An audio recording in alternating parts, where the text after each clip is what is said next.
acting was great, led by the number one good guy, the detective Walter Matthau, famous actor.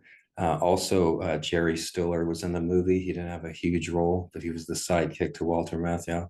The bad guys in the movie was really interesting. I noticed that each of the bad guys, they didn't doing the heist. They were the point of the movie is they hijack a New York City cable car, subway car, and they take the passengers hostage, and they say they want $1 million in cash.